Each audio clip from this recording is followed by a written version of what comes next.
Three men found dead at Southside from a drug overdose. Four in critical condition. One man charged for distribution of a controlled substance.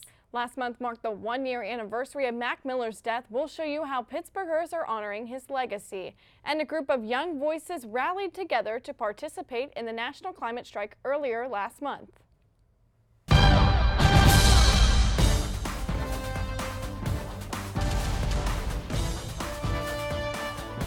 Live from the Point Park University Broadcast Center in downtown Pittsburgh, this is Point News.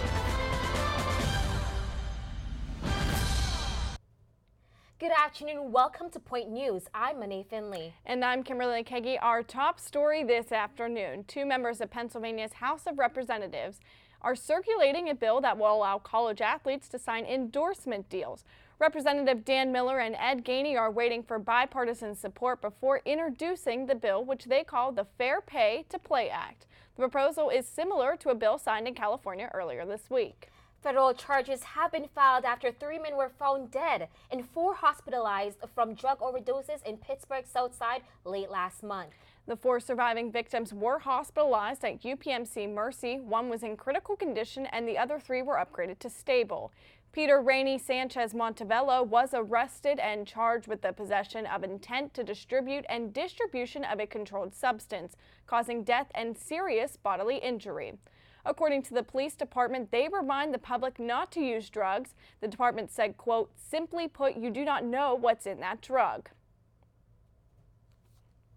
Last month marked 1 year since Pittsburgh rapper Mac Miller, died of a drug overdose. But his memory is being kept alive in the Steel City. Point News reporter Taylor Spirito shows us how. Just over a year since Pittsburgh native Mac Miller passed away, Moving the Lives of Kids mural project erected this mural of the rapper in East Liberty. Kyle Holbrook painted the mural and, according to the website, has painted nearly 500 murals around the world. He said work on the mural started at the end of August and the goal was to have it complete by the anniversary date. A mural like this I can do and I have done in a day, but not when you're involving, there's, definitely at least 1,000, maybe close to 1,200 now, people who have helped contribute.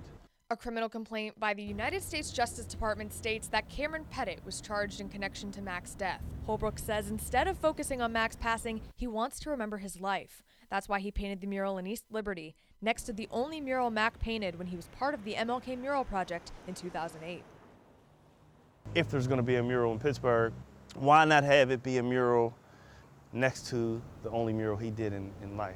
The mural is complete, but people are still visiting to pay their respects to Mac. So many signatures contributed to the mural that it had to expand past its original placement. It really brought so many different people together. I said thanks for the music. Music was his whole life, and that's the thing he would have wanted to be remembered for, and I think it's the thing he should be remembered for. Holbrook won't be back to Pittsburgh until April, but he already has some plans for his next Steel City project. You hear it here first. We're going to do more murals on this building. For Point News in East Liberty, I'm Taylor Spirito.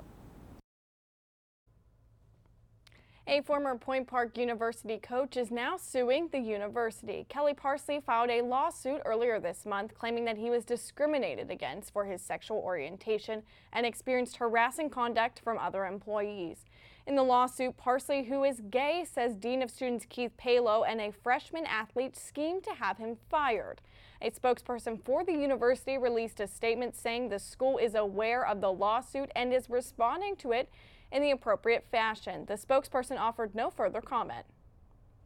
And a report detailing Pittsburgh crime rates was released by the Pittsburgh Police Crimes Analysis Unit. In a press release from the city of Pittsburgh, the report was released due to several media inquiries regarding the crime rates downtown Pittsburgh.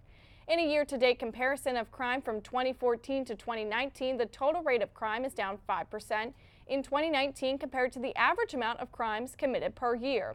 The report also cites what kinds of crimes rates have changed over the year and when crime is most often committed in downtown Pittsburgh.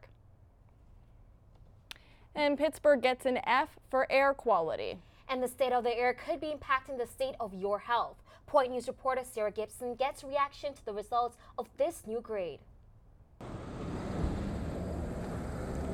Pittsburgh received a failing grade for air quality on the American Lung Association's 2019 State of the Air report. According to the report, Pittsburgh has 2.5 times more high ozone days than is recommended by the American Lung Association. We are in the worst 2% of counties nationally for cancer risk due to point source air pollution. Pittsburgh City Council recently voted to implement Climate Action Plan 3.0. It details steps to make Pittsburgh a more environmentally friendly city by 2030. We need to come together as a city, not just to do our best for the planet at large and reducing our carbon footprint, but we know that these impacts also affect us close to home. So, what could Climate Action Plan 3.0 do for Pittsburgh's poor air quality? There's the goal of a 20% reduction by the year 2023 over the baseline of the year 2003, and that's carbon dioxide reduction. And so we want to make sure as a city that we're planning and moving forward and building a city that you can survive in, both economically and environmentally. Pittsburgh could avoid as many as 285 deaths yearly by lowering their levels of ozone and fine particle matter in the air, according to a study from the American Thoracic Society. For Point News, I'm Sarah Gibson.